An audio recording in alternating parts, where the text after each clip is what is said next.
Hola, nosotros somos Kawo, Consultoría en Asuntos Educativos. Bienvenidos a otro video más de este círculo de estudio para promoción horizontal por incentivos en educación básica. Soy la maestra Miriam Sarmiento y en este capítulo vamos a trabajar Ley General de Educación, que pertenece al área 1, aspectos normativos. Para el tema del día de hoy contamos con nuestro asesor educativo, Cristian Abraham Juárez Hernández.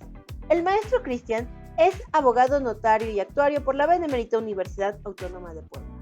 También estudió la licenciatura en Educación Secundaria con especialidad en Biología por el Instituto Jaime Torres Bodet. Fue docente destacado en la evaluación de desempeño, tercer grupo 2017-2018. Colaborador con la Secretaría de Educación Pública del Estado de Puebla como tallerista en el desarrollo de contenidos, materiales y logística en el curso propedéutico para la evaluación de ingreso en Educación Básica Ciclo Escolar 2017-2018.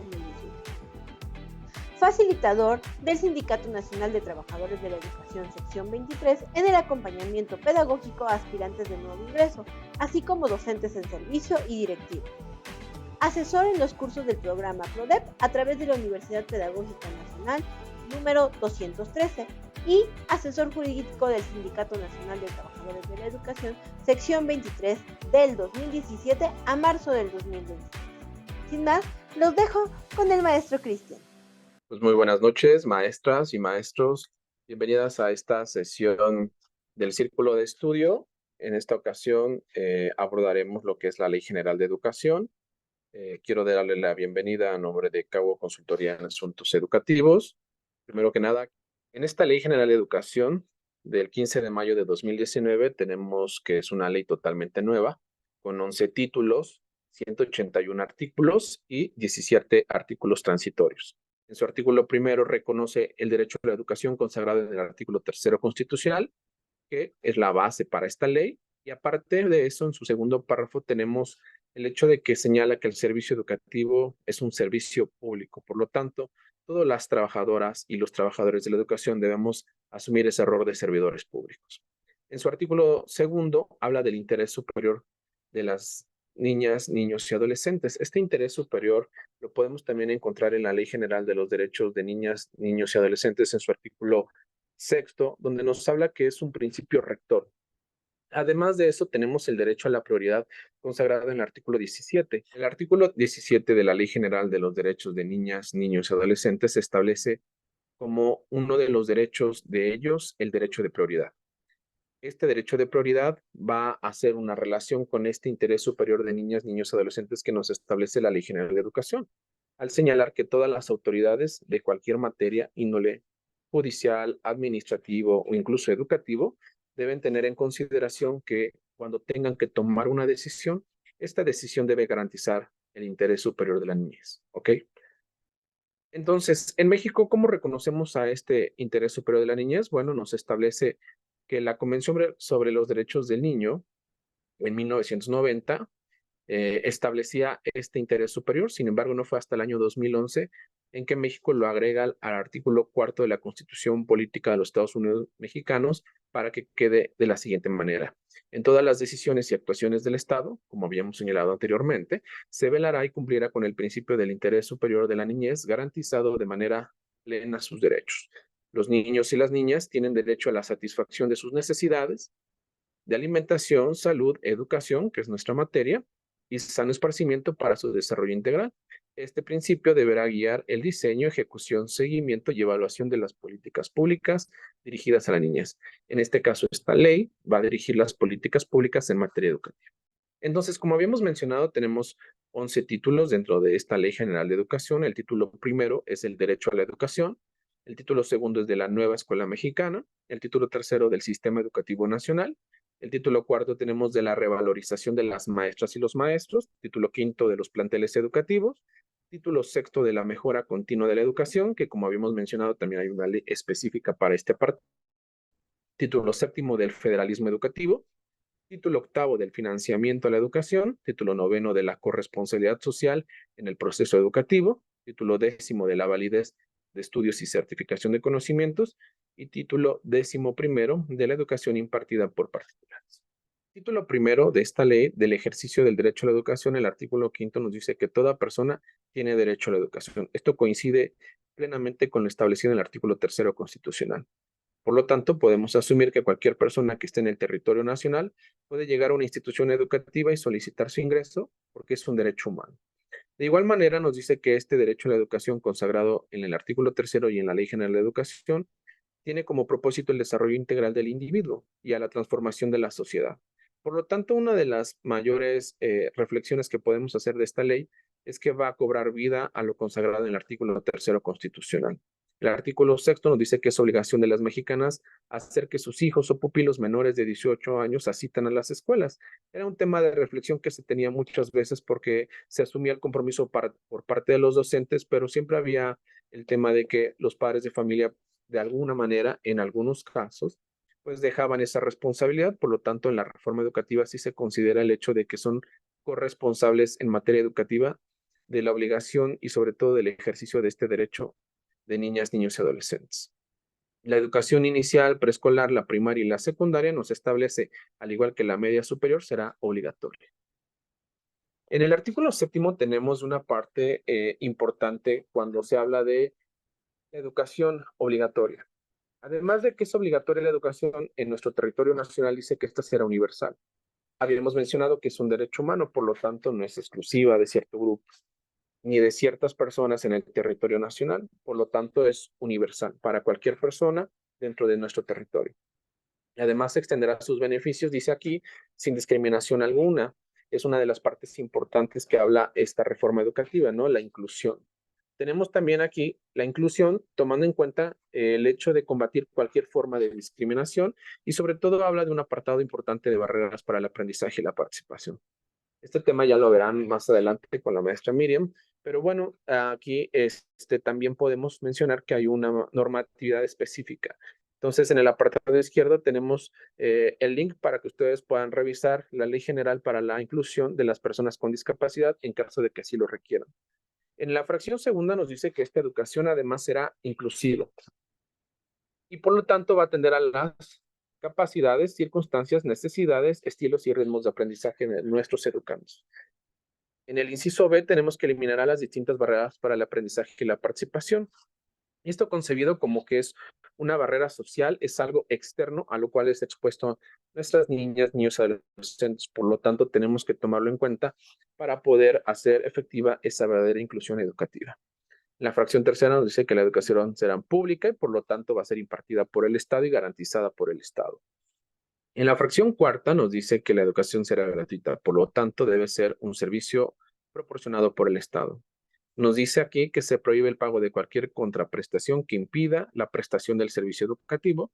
En este caso, hay que considerar que las aportaciones voluntarias no es un pago para recibir la educación, sino son aportaciones que dan los padres de familia para el propio servicio y sobre todo buen funcionamiento de las escuelas. Nos dice que no se podrá condicionar la inscripción, el acceso a los planteles, la aplicación de evaluaciones o exámenes y la entrega de documentos, algo muy frecuente en estas fechas al término del ciclo escolar. Al ser una prohibición, es algo que debemos como servidores públicos garantizar. Muchas veces los padres de familia o las asociaciones de padres de familia piensan que nosotros somos los servidores públicos autorizados para detener la entrega de documentos o cualquiera de estos supuestos. Nosotros siempre, tomando el interés superior de niñas, niños y adolescentes, debemos hacer efectivo este derecho, por lo tanto nos debemos negar a la contraprestación y sobre todo a la negativa de tener alguno de estos beneficios establecidos en la ley. Dice aquí que las donaciones o aportaciones voluntarias, como habíamos mencionado, destinadas a la educación, en ningún caso se consideran como una contraprestación. No es una contraprestación, es una aportación voluntaria que, como ya sabemos, está reglamentada, pero por lo tanto no debemos de considerarla como un pretexto para impedir el servicio educativo. De la equidad y la excelencia educativa, solamente hay que mencionar el artículo 8 que dice que el Estado está obligado a garantizar los servicios educativos de equidad y excelencia. Esto como parte de la reforma que se hizo al artículo 3º constitucional. En el título segundo tenemos de la nueva escuela mexicana y que es el eje de esta reforma educativa. En el artículo 11 nos dice que la nueva escuela mexicana buscará la equidad, la excelencia y la mejora continua de la educación, como habíamos mencionado, y una ley en esta materia, por lo cual se colocará al centro de la acción pública el máximo logro de aprendizaje de niñas, niños y adolescentes y jóvenes. Tendrá como objetivos el desarrollo humano integral Y en este caso, el desarrollo integral hay que entenderlo como ese desarrollo para la vida, ¿no? Esa formación para la vida que la nueva escuela mexicana busca desarrollar y garantizar a través del sistema educativo nacional. Dos aspectos importantes que hay que considerar, y esto lo hemos asumido así como parte de la experiencia que nuestros facilitadores han tenido en los procesos de promoción, es el hecho de que los fines de la educación y posteriormente los criterios de la educación sí vienen dentro de las evaluaciones y sí vienen con los artículos, mencionando a qué artículo se refieren algunos de los fines o criterios. Por lo tanto, sí les pediría que en este caso vayan tomando nota para que ustedes puedan profundizarlo y recuerden que el artículo 15 es de los fines de la educación. ¿Qué debemos de entender por un fin? Es el propósito, ¿no?, que se tiene para la educación en nuestro país.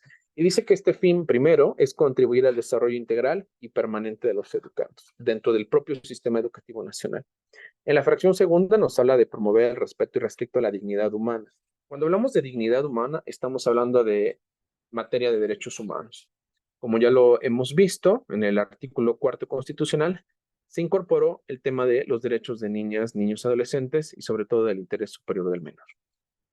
Ahora, esta reforma educativa tiene un énfasis en esta formación humanista que nos habla la fracción segunda, por lo tanto, es esta que va a estar garantizando, además del derecho a la educación, los otros derechos que tienen niñas, niños y adolescentes. Por lo tanto, uno de los temas que vamos a abordar posteriormente es el tema de la Ley General de los Derechos de Niñas, Niños y Adolescentes, que incluso se ha tomado con anterioridad en los círculos de estudio, pero que abordaremos dentro de las sesiones que tendremos de manera presencial. En la fracción tercera tenemos el de inculcar el enfoque de derechos humanos, igualdad sustantiva. En el caso de la igualdad sustantiva es hacer valer efectivamente estos derechos. Muchas veces hablamos de los derechos, pero no se llevan a la acción, ¿no? Y no se garantizan y no se promueven. Por lo tanto, hay que hacerlos válidos para nuestras niñas, niños, adolescentes. En la fracción quinta tenemos el de fomentar en los educandos la cultura de la paz. Incluso tenemos ahí el Programa Nacional de Convivencia Escolar. CAUC, Consultoría en Asuntos Educativos. Somos una asociación civil sin fines de lucro, cuya misión es desarrollar nuevos métodos educativos, así como fortalecer las técnicas y estrategias de enseñanza de En maestras. el artículo 16 de los criterios de la educación nos dice que el Estado y los organismos descentralizados y los particulares con autorización se basará en los resultados del progreso científico, luchará contra la ignorancia, sus causas, efectos, servidumbres, fanatismos y prejuicios. Esto incluso lo encontramos en el artículo tercero constitucional. La formación de estereotipos, la discriminación, la violencia, especialmente la que se ejerce contra la niñez y las mujeres, así como las personas con discapacidad o en situación de vulnerabilidad social, debiendo implementar políticas públicas orientadas a garantizar la transversalidad de estos criterios en tres órdenes de gobierno: federal, estatal y municipal. Ahora, nos dice, los criterios de la educación son que será democrática, y esto ya lo hemos visto, no solamente como una forma de gobierno, sino como un estilo de vida, que habrá que tomar en cuenta que no es exclusivo, ¿no?, a lo mejor de formación cívica y ética, sino cualquier asignatura, cualquier campo formativo tiene una base democrática, ¿no?, en la que participan todos, todos se involucran para el bien común. Será nacional en cuanto a sin hostilidades ni exclusivismos. La educación atenderá a la comprensión y solución de nuestros problemas como país. Esto incluso también lo encontramos en el artículo tercero constitucional. Será humanista, es un tema que ya hemos mencionado. Promueve el respeto al interés general de la sociedad, que tiene que ver incluso con la democracia en la que estamos haciendo referencia. Inculcará los conceptos y principios de las ciencias ambientales, desarrollo y prevención y combate de los efectos del cambio climático, entre otros. Será equitativa para favorecer el pleno ejercicio del derecho a la educación de todas las personas, por lo cual combatirá las desigualdades socioeconómicas, regionales, de capacidades y de género, respaldará a los estudiantes en condiciones de vulnerabilidad social, ofrecerá a todos los educandos una educación pertinente que asegure el acceso, tránsito, permanencia y, en su caso, el egreso oportuno de los servicios educativos. Esto incluso lo hemos visto muchas veces en los consejos técnicos escolares. La fracción séptima nos dice que será inclusiva al tomar en cuenta las diversas capacidades, circunstancias, necesidades, estilos y ritmos de aprendizaje de los educandos y así eliminar las distintas barreras para el aprendizaje y la participación. Será intercultural, será integral, será de excelencia. ¿Ok? De la orientación integral, en el artículo 17 nos habla que la nueva escuela mexicana tiene un énfasis en la formación para la vida de los educandos, así como los contenidos de los planes y programas de estudio, uno de los temas abordados últimamente en los consejos técnicos escolares. Como vemos, esta Ley General de Educación es la base para el desarrollo de este plan y programas de estudio. En el artículo 18 nos habla de la orientación integral de esta educación que marca dentro de la nueva escuela mexicana, la formación de la mexicana y el mexicano dentro del sistema educativo nacional, que debe considerar. Aquí hemos puesto solamente una fracción. Les mencionamos que ustedes puedan profundizar en este tema porque lo vamos a abordar en la sesión de estudios presencial. Nos dice, por ejemplo, aquí es el pensamiento lógico matemático y la alfabetización numérica. En el artículo 21 vamos a encontrar la evaluación. Esta nos dice que será integral y, como hemos mencionado en otros consejos técnicos escolares, también será formativa. El hecho de la evaluación formativa es un tema que tenemos desde hace un tiempo, incluso es uno de los temas que abordaremos más adelante de los 5 libros de evaluación bajo el enfoque formativo. Por lo tanto, sabemos que no solamente es un momento y no solamente es con un instrumento, ¿no? Tenemos el hecho de que es una evaluación bajo enfoque formativo que habla de un proceso. Tenemos diversas técnicas e instrumentos de evaluación para garantizarlo. Tenemos de la importancia de la retroalimentación para el desarrollo de la metacognición, pero bueno, eso lo profundizaremos. Sin embargo, aquí en esta Ley General de Educación lo establece como parte de los principios que se van a regir con esta ley. Tenemos de los planes y programas de estudio. Estos planes y programas de estudio dice que van a favorecer el desarrollo integral y gradual de los educandos. En los planes se establecerán, nos da una base, los propósitos de formación general y la adquisición de conocimientos, habilidades, capacidades y destrezas que corresponden a cada nivel educativo, que como también sabemos, estos van de la mano con las etapas del desarrollo.